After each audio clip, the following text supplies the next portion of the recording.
Penn State lost another close one. Myself and Kyle Fatman Golik talked about that on Saturday, and we'll put a bow on Saturday's loss. But the main gist of the show is to be talking about the coaching search, what James Franklin said on his first public appearance since being fired from Penn State, and what a former Penn State commit said about his now former school. That was a lot more interesting than most of the stuff high school kids say. We'll talk about all that. Joe Smeltzer, Nittany Sports Now, joined as always by Kyle Fatman Golik and Nittany Sports Now, and Jay Holahan of Mike Farrell Sports.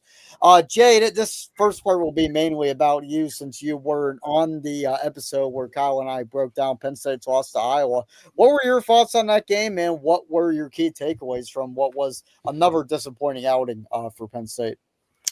Yeah, I wasn't expecting them to go into Kinnick and win. I'll be honest. I was expecting a loss. I think as many were, and of course it happened. But the offense at least was able to at times drive the ball down the field. I mean, it was nice to see Katron Allen get involved, and get involved a lot. It was unbelievable the running lanes that they were able to open up that felt like we hadn't seen since the early portions of the schedule. But the defensive line is really a joke. I mean, the fact that 68 passing yards is all Iowa had, and they couldn't seem to get off the field defensively because they couldn't stop the run. The interior of the defensive line is something that has just been a ghost all year. I don't understand what's going on there. I don't understand what the disconnect is between them and Jim Knowles. So my biggest takeaway was really the defensive line, but I like the way that really Penn State at least showed fight. I mean, the block kick to the interception by Zachy Wheatley I thought was great, but 0 sacks and only one quarterback hit, really one pressure all night long, was really a joke. Yeah, and I'm glad you mentioned the defensive line, Jay. And Kyle, you could add in any thoughts, even though you got a lot of them out of the way on a Saturday night. But the defensive line, and Jim Knowles is going to get most of the flack for this defense, as he should. He is the defensive coordinator and is the highest paid assistant coach in college football history. But you think about the defensive line, you have Dion Barnes, who is an established defensive line coach at this point, right? This is year 3. You have Andrew Jackson, who was a Big 12 defensive line coach at West Virginia. He's one of your analysts. And you have Greg Gattuso, who was a former head coach at Albany, former defensive line coach at Pitt. He's there as an analyst, too. There's a lot of sharp minds in the room, as a lot of talent on the defensive line to where they shouldn't be getting pushed around this way. It goes back to what I was saying Saturday. It's all schematic at this point. This is the worst rush defense in the Franklin era was in 2018 when they gave up 169 yards. Present day speaking, this defense has surrendered 158 per game. But with what's coming on the horizon and what they've given up in Big Ten play, in their 4 Big Ten losses, they have given up 202.3. If you read my column on Sunday about the dominoes falling, that is the worst since the dark ages when Tom Bradley was still kind of in Pampers as a defensive coordinator. I mean, he was in his second or third year.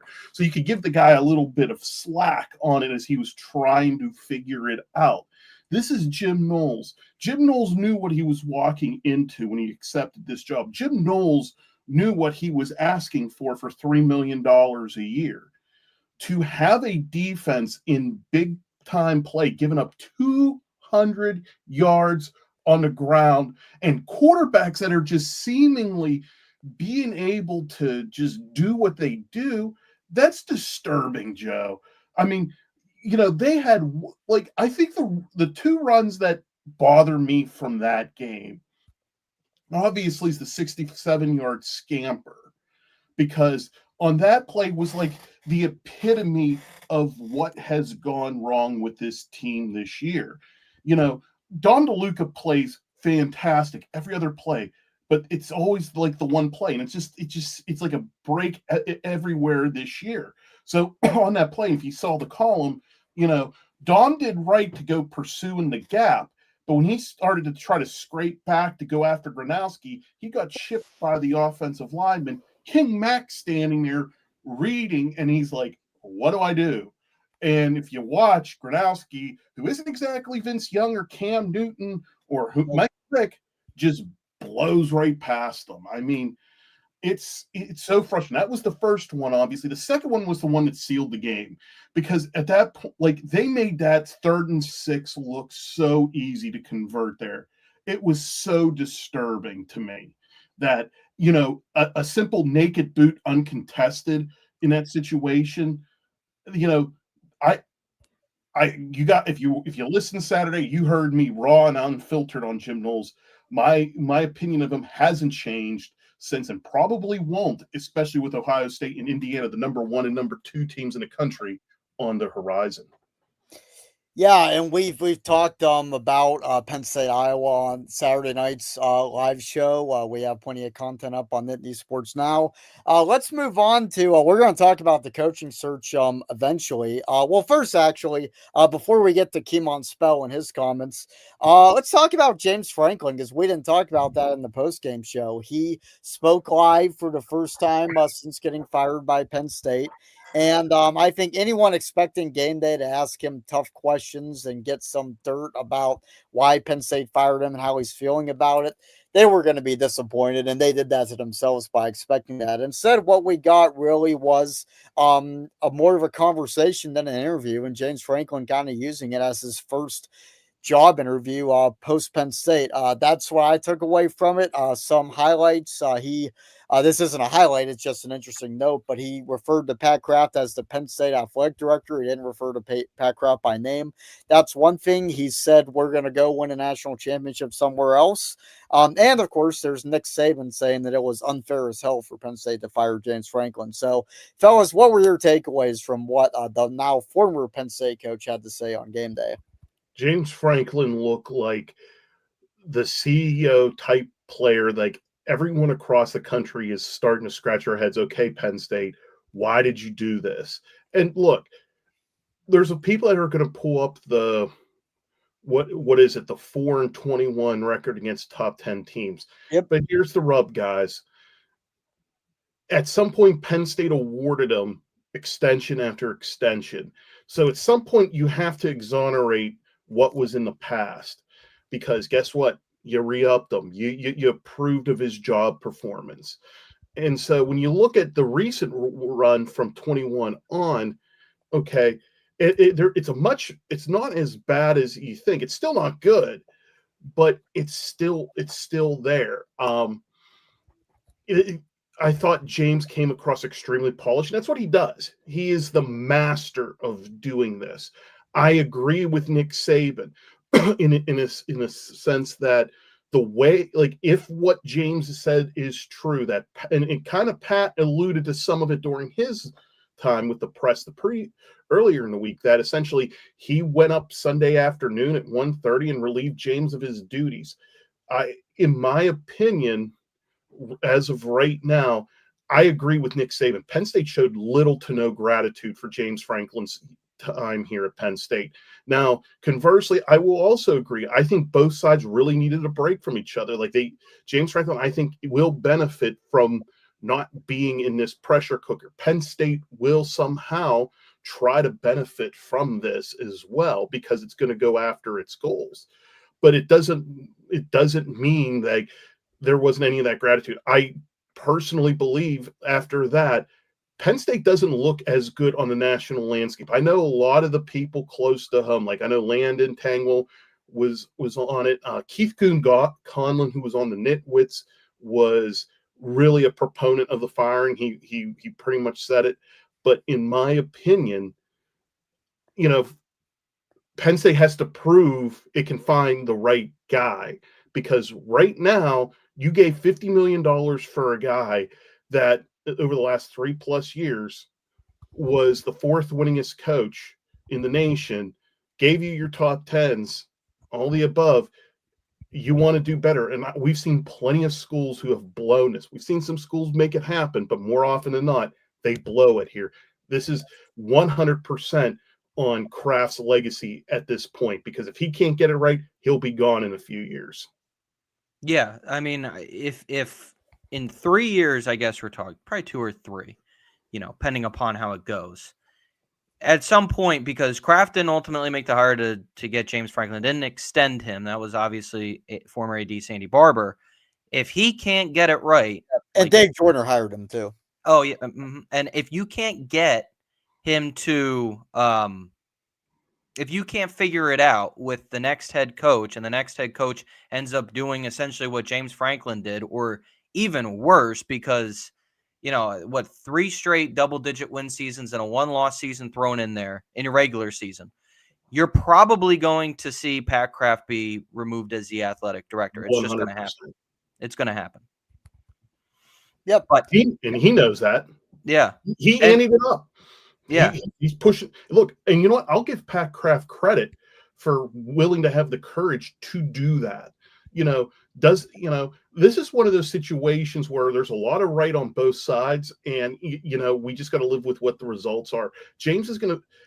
Here's the one thing that I think where James Franklin may fail wherever he goes, and I thought of this today, Joe and Jay. So, this isn't my conspiracy side to it, but there's probably a lot of truth to this. So, think about it like this. One of the things that we've, Joe, you and I have seen is this team's been stiff in their performance. Like, everything just feels like they were, really tight. And I think it emanated from the top, because I think this was the very first year James had to deal with championship expectations. There was serious payroll behind this. There was everything under the sun, and the margin of error was zero. It emanated down. The players even felt it. And when we saw, let's call it like we see it, their out of conference schedule wasn't murderer's row. No. And when it was when they were struggling to get through the first halves in all those games, that should have been a big warning of how tight this team was. And look, I honestly think when they lost at Oregon, everyone just spiraled. So what I really think is, this is what James has to convince someone else of. Obviously, if you're a program like Virginia Tech, Arkansas, we're just trying to get back to respectability and flirt with championship expectations, James Franklin's your guy. But if a program like Florida or Florida State come knocking, and I know Florida is really interested in them, the thing that James Franklin has to answer for is how are you going to handle championship expectations? You say you want it, you say you're going to do it, but how are you going to, because you didn't handle the pressure well at Penn State. So how are you going to do it down in Florida in the SEC, or Florida State, even though they're in the ACC, that they still have SEC-sized expectations? Yeah, that segues into my next thing. The Florida schools are being talked about a lot with James Franklin. I'd say Florida State's being talked about a little more, because Florida, Lane Kiffin is thought to be the target of that search. We'll see how that plays out. But which Florida school do you think would be better for James Franklin, or is it a school outside of Florida? Because there's some pretty good openings. Virginia Tech's already open, and to clarify, Florida State is not open yet. We'll see what happens with Mike Norvell. But if Norvell does go, that's going to be a big opening. But Virginia Tech is already open. Arkansas is already open. SMU might be open if Brett Lashley goes to Arkansas. Auburn might be open, depending on what happens with Hugh Freeze. There's a lot of stuff here. So is it one of the Florida schools that James Franklin will be best suited for, or is it somewhere else?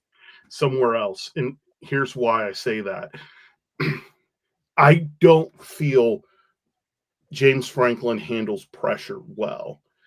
I think he's a guy that would flourish in the ACC. So Virginia Tech would be fantastic, even though they just had Brent Pry. Yeah. And plus, think about how good he is at recruiting the DMV already. Correct. That would be one. I would even challenge, even if UCLA does well, I think Franklin would flourish out there, because UCLA doesn't care about football. They never have, and they never will. And look, James Frank, Terry Donahue got a statue for winning 150 games and a handful of Rose Bowls. James Franklin would be an immortal in that program. North Carolina, I think that the Belichick thing's going to be unplugged at some point. The reason it won't work at the Florida schools, so SEC time, you got to deal with Alabama, Georgia, Ole Miss. That conference is absolutely loaded. We saw how well James Franklin dealt with top-heavy Ohio State and Michigan. And then when Oregon came in, didn't do so well. You look at Florida State. That program, ever since Jimbo decided to kind of quit that final year, and that program's gone to mayhem, they haven't been stable whatsoever. And I just don't see him fitting in well in Tallahassee. Yeah, I agree. The school I think that's perfect for him is the one in Virginia. Virginia Tech, I think, is exactly where he should be. I do like that. He builds that program up, and they're off and running and back where, I mean, Virginia is right now and Louisville is. I mean, it's an open conference. It's wide for him. I mean, you just saw Miami get upset over, on Friday. So it's not like you have these top heavy teams all the time. And as Kyle said, he does not handle pressure well. There's not going to be much pressure at Virginia Tech. It would be perfect for him. So I check out Tech's sideline, and they are a fan. Like, if you want to really enjoy a group of guys that do good stuff, Andy Bitter, Chris Coleman, those guys are fantastic. Andy Bitter flat out said on last week's episode, like, they're used to Frank Beamer. They built the only coach in the history of college football that has a worse record in top 10 matchups than James Franklin in, I think it's 20 or more, is Frank Beamer. They built a freaking statue of Beamer outside there. And he deserved it. He did, for sure. If in Andy Bitter, his son's not going to get a statue. I'm quoting Andy Bitter when he said, "Oh, James Franklin comes here, sign me up." And I think James should really, if he was smart, that's where he should go, because it puts him in the foothills of Virginia. Look, he loves Nashville. I believe still has a home out there. He's friends with, I think, Tim Corbin's, I think, the baseball coach out there. Mm-hmm. So, and it's a reasonable drive for him. I'm just saying that might be right where James needs to be.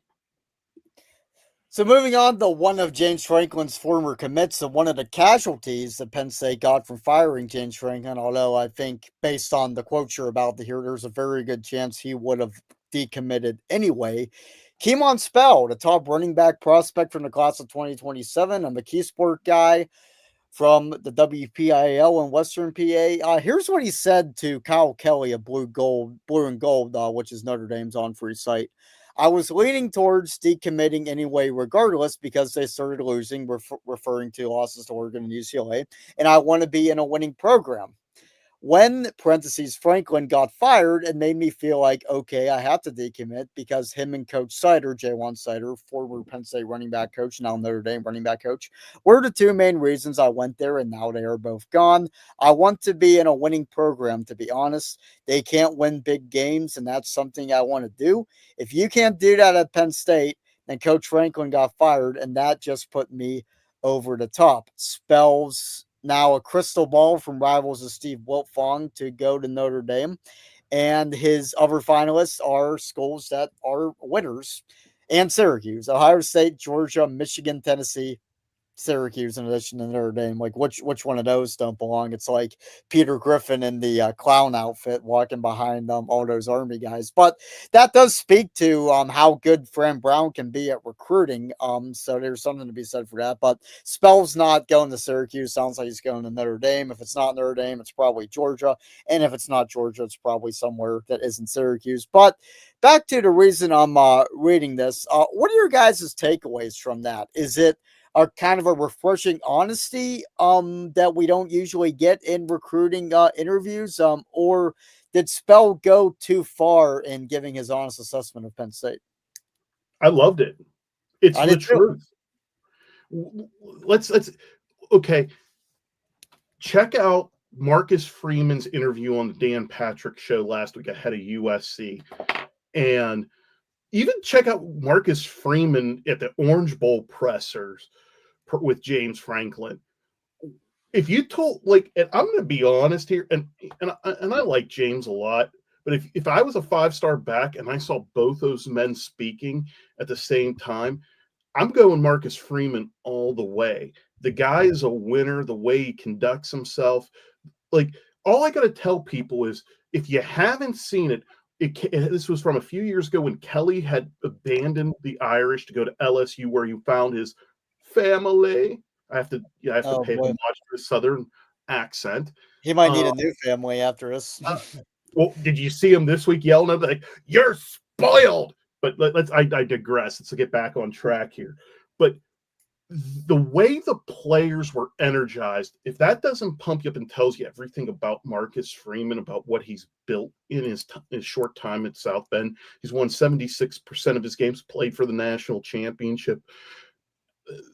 You know, Kemon's right on with it. I mean, he may love Penn State in his heart, but you know what? What you love in your heart and where you want to be at and to achieve your goals sometimes are two different things, and sometimes you have to do that.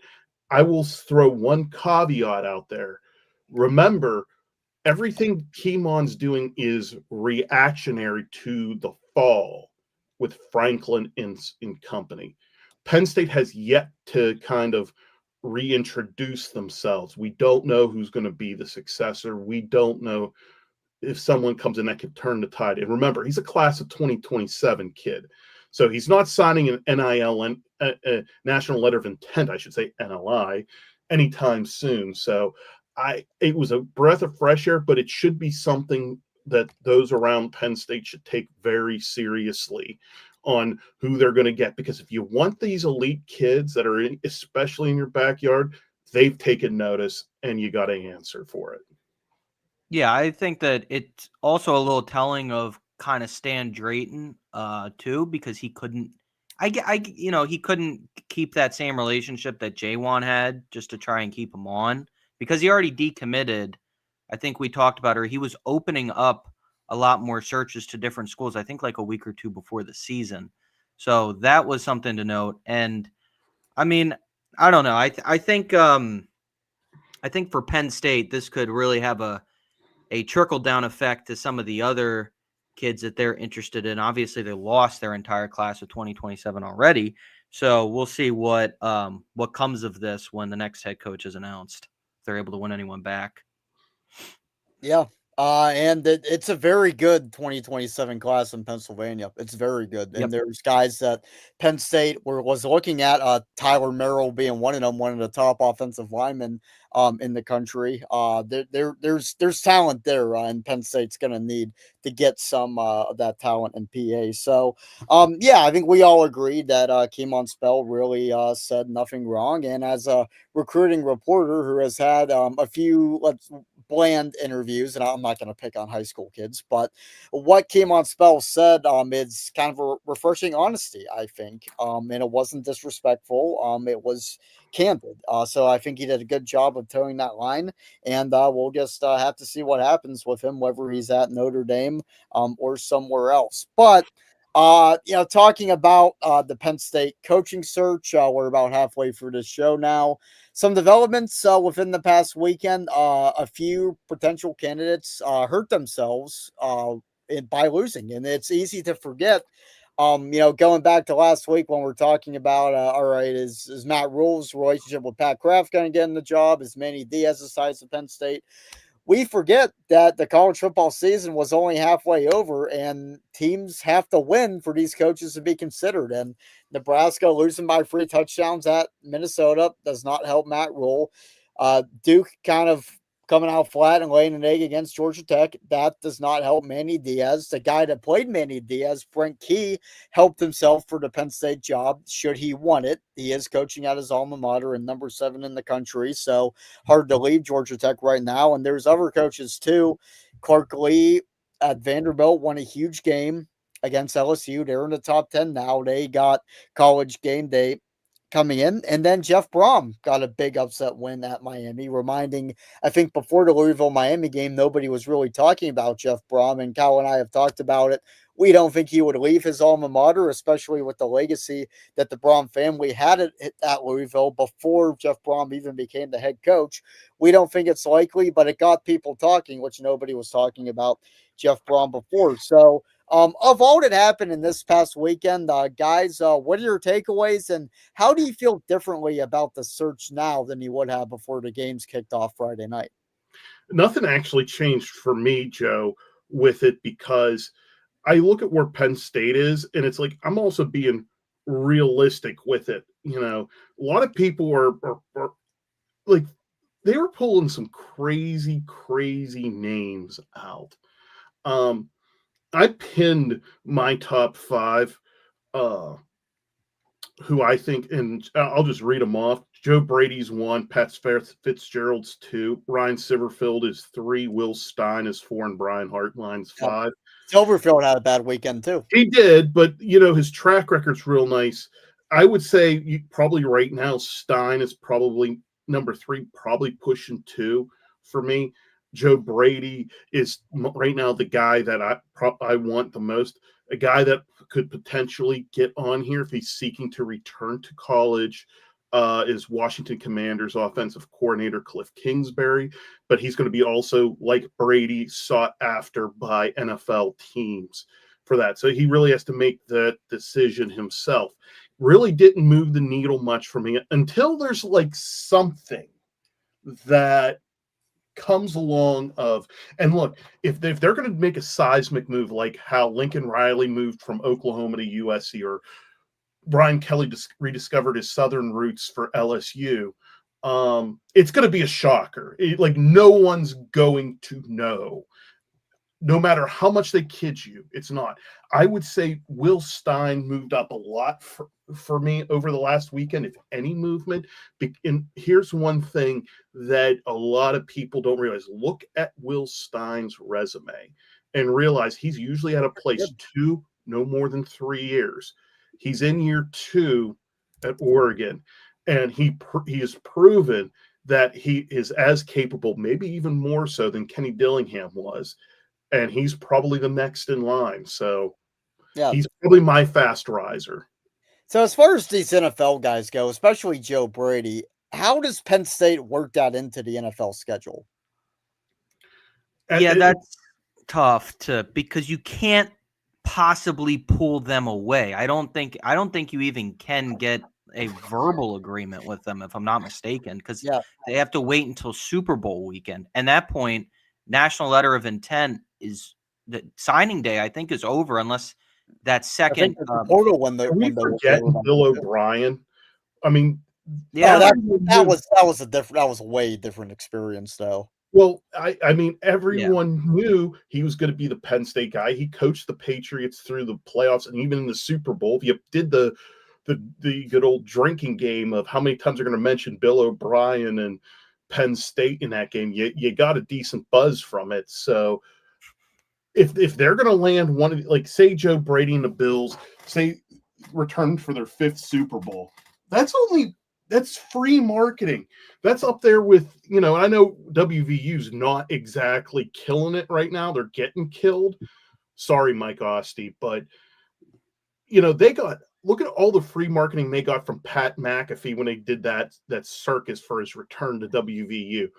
This time it's much more reasonable. If the Bills are in the Super Bowl and Joe Brady has agreed to do this, again, we're just saying can you, if you're a recruit and you're an elite quarterback recruit and you see Josh Allen slinging it and that's going to be your coach, that's worth its weight in gold. And Penn State realized it with O'Brien then. They may be doing it again this time with the transfer portal didn't exist in 2012.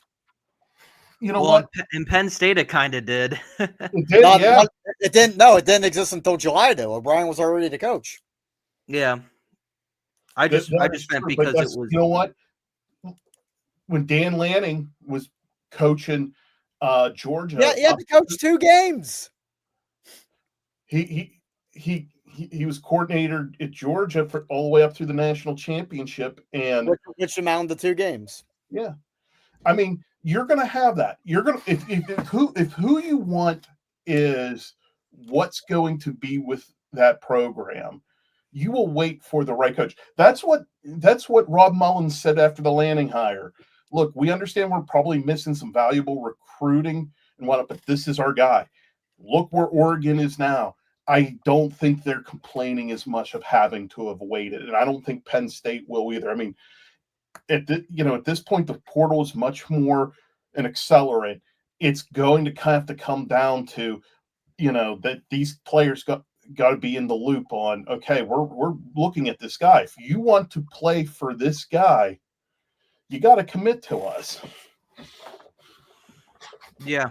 Another name that we kind of overlook is, and I don't want to botch his last name, but Alex Golik at USF. I mean, what he's doing right now, that's definitely something to kind of consider too. Yeah. Well, I think a concern with that, though, is working with Josh Heupel at Tennessee. How much of that offense and Hendon Hooker was Alex Golik, and how much was Josh Heupel? That's the same thing with Brian Hartline and Ryan Day. Yeah.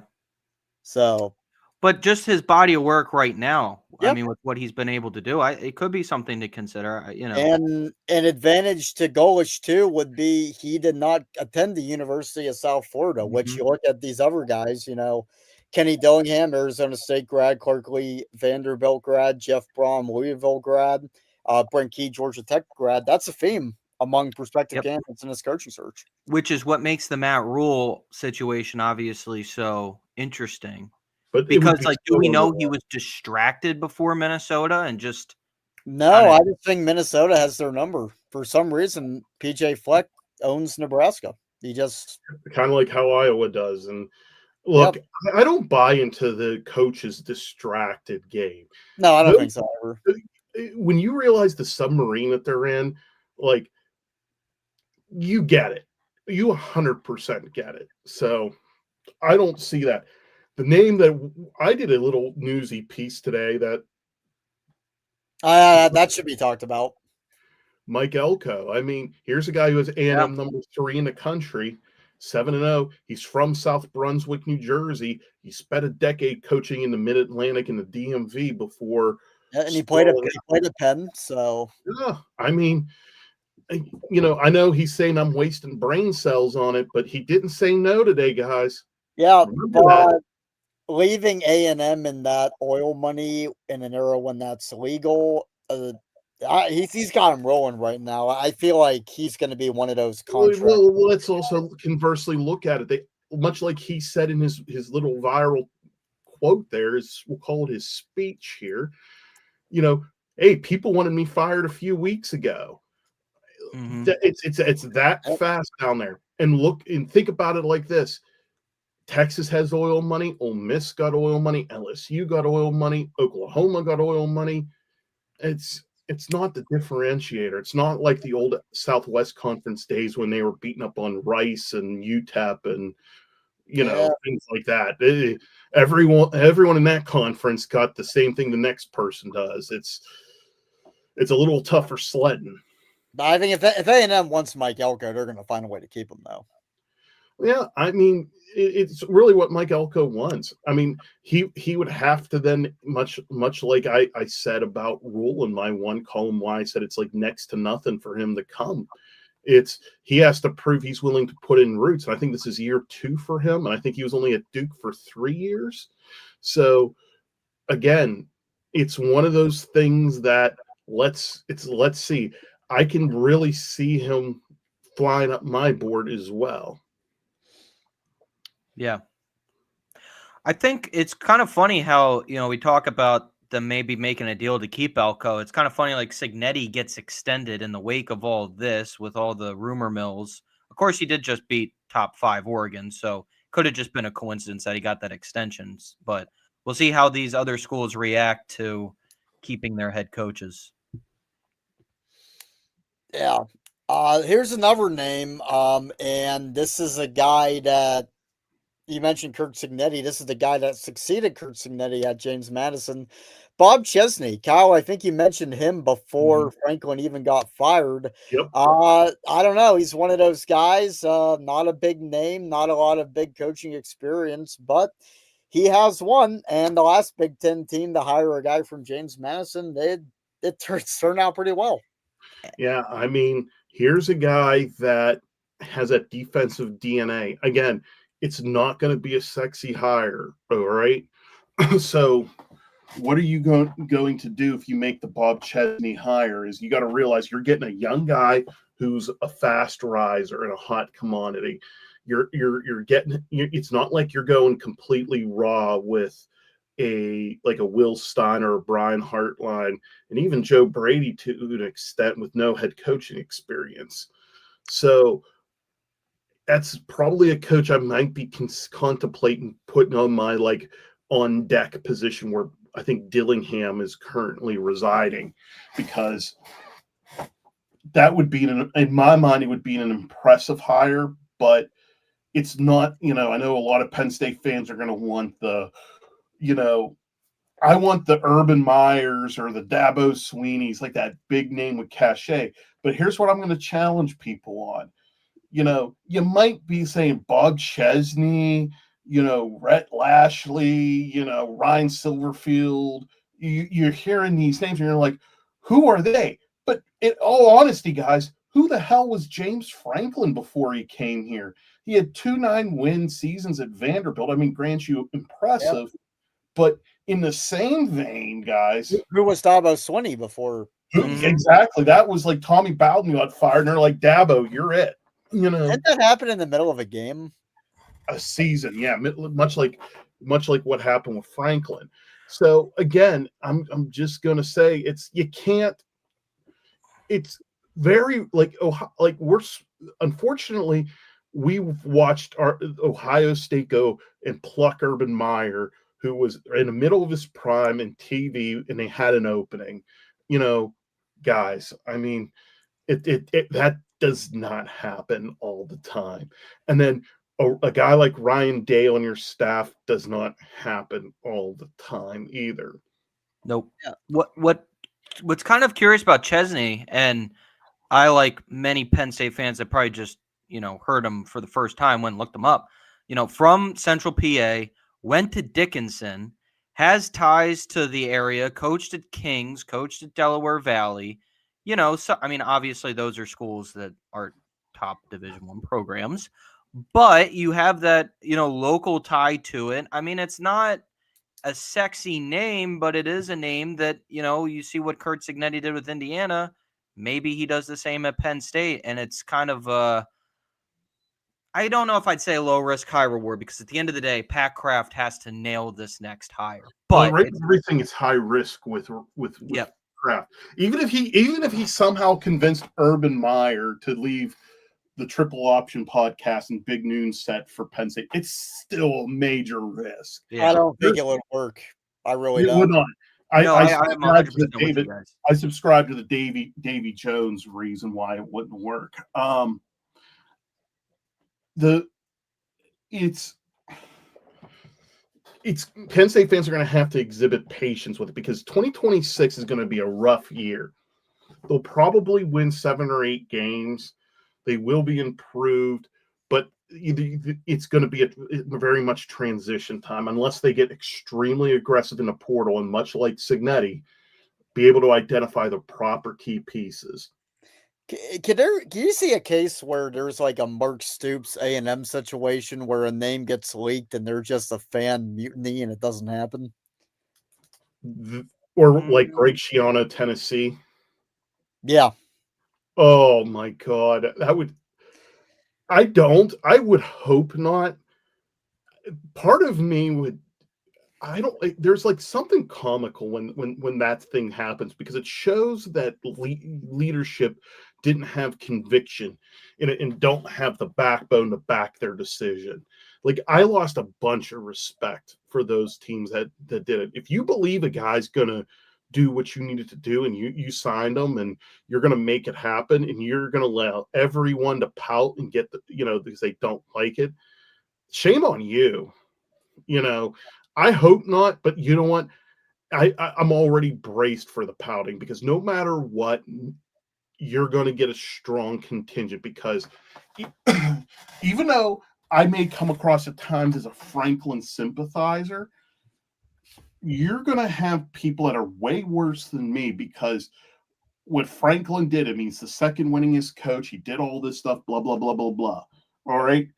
They're going to expect that coach to at least come in with that sort of pedigree, and that isn't going to happen. Like with the same resume, you're going to have to trust that Pat and co got it. If they get it right, kudos. If not, there will be repercussions for sure. Yeah. The thing that about Kenny Dillingham, it's like aside from the fact that he has absolutely like no ties to PA at all. He was born in Phoenix. He coached at Arizona State, Oregon, Florida State before that. Absolutely no regional ties. He is so young that if he coaches another 10 or even 15 years at Arizona State, he's still going to be in his prime and he will have reached his prime while already becoming a legend at his alma mater. I don't think there's a rush for Kenny Dillingham really to go anywhere. Yeah, the example that I have, and this is like an old school example, and it's the only one I could think of. Frank Kush. I don't know if you guys know the name. Yeah, sure.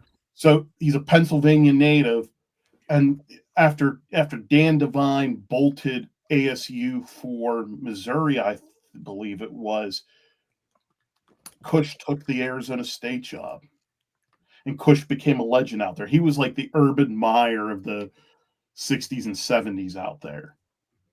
I mean, why he got fired was eerily the same reason Urban Meyer got fired with the Jaguars. So it's a pretty fair comparison. Urban Meyer stint in the NFL, the Nick Saban stint in the NFL, and plus Nick Saban post NIL is the reason why those coaches just don't work in this type of atmosphere with less control. Same thing on the college basketball end. These players, like this is an era where you got to be able to manage, young minds that think they are more than what they were. They haven't really been humbled, and they realize that they don't have all the leverage. It's a trying era for coaches for sure. Absolutely. And it was one thing when it was just, well, you had a bunch of media coverage telling them that they're so great and family. Now you've got money to actually back that up and money that everyone knows about. Well, to an extent. I mean, we don't know exactly what guys are paid, but we have a good assumption. Yeah, you hear little things. I mean, like the Cooper Flag deal or, whatever you think. Drew Allers signed with Nike.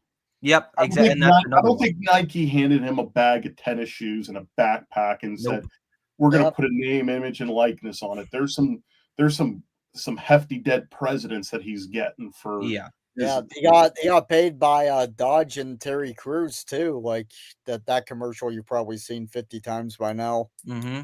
It's not like Drew Allers getting a Dodge Stratus, guys. Yeah, he's getting a primo vehicle. Yeah. So a name we haven't talked about, Kalen DeBoer. That's something that Adam Brenneman mentioned. It's something that Heather Dinich mentioned. Is there any reason for him to leave Alabama? Granted, the burden of being Nick Saban's successor is great, but he knew that when he took the job, didn't he? He did. And sometimes you don't realize what you're stepping into until you're in it and it's too late. So go back a generation and Bear Bryant dies and Ray Perkins leaves the Giants, the New York Football Giants, and God bless that he did because it gave us Dwayne Charles, Bill Parcells, but that's a whole nother story. Perkins goes to Alabama, realizes in his 4 seasons in Alabama that he isn't happy whatsoever, and decides, hey, I miss the NFL, goes to the Tampa Bay Buccaneers. Like he literally left Alabama to go to one of the worst ran franchises in the league. It can be the same thing for Kalen DeBoer. think about how the tone was after last year's 9-4 finish. They lost to Vanderbilt. You get into this season, and I think they either on the first or second weekend lost to Florida State. Yeah.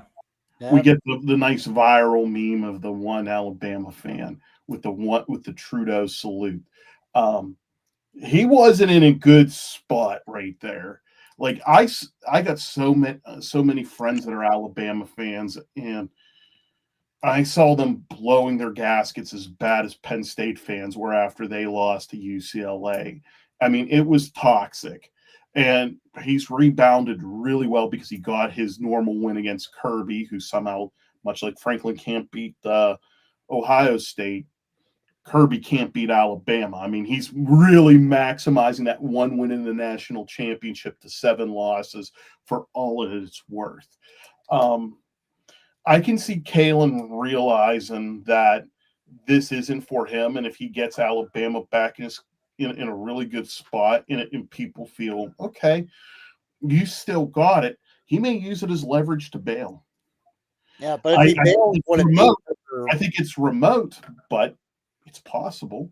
He might look at Penn State as a breath of fresh air because it's not like it's not national championship or bust, you know? I mean, it is, but it's not as loud as I think Alabama. Eventually.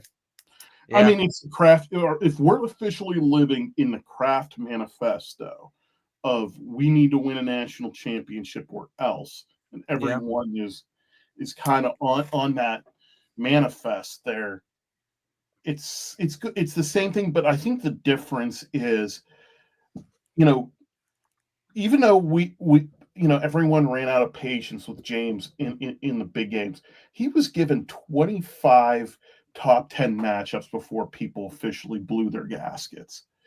And that takes a long time. It's almost 12 years for James. It could very, very well. I don't think the next guy's going to get 12, but he's going to at least get a good bit to get going. It isn't like Alabama where it's like, if you didn't obtain perfection like St. Nick did, you're going to be fired. And even Saban was fired almost after every loss by the fans. So you got to take it with what it's worth. But if DeBoer wanted to leave Alabama, would he want to do it for another college job, or would he do what Ray Perkins said and go to the NFL? I think he's a college guy, and I think he knows that. I don't think if he was going to leave for the NFL, he would have taken, I think, the Seahawks job instead of go to Alabama. Yeah. Yeah, DeBoer also, he has no Pennsylvania ties whatsoever. From South Dakota, went to college in Washington and then Sioux Falls. It's no ties to Alabama, I don't think, right? Or no. Yeah. No. But yeah. All right. Well, that's going to do it for this live edition of Joe and the Fat Man. Follow my account at Joe Smeltzer 775. Kyle's accounts and Jay's accounts are there. I'll have to add mine in eventually. But thanks for tuning in, and we'll keep you posted on Nittany Sports Now on Mike Farrell Sports all throughout this coaching search period. Good night, Canada.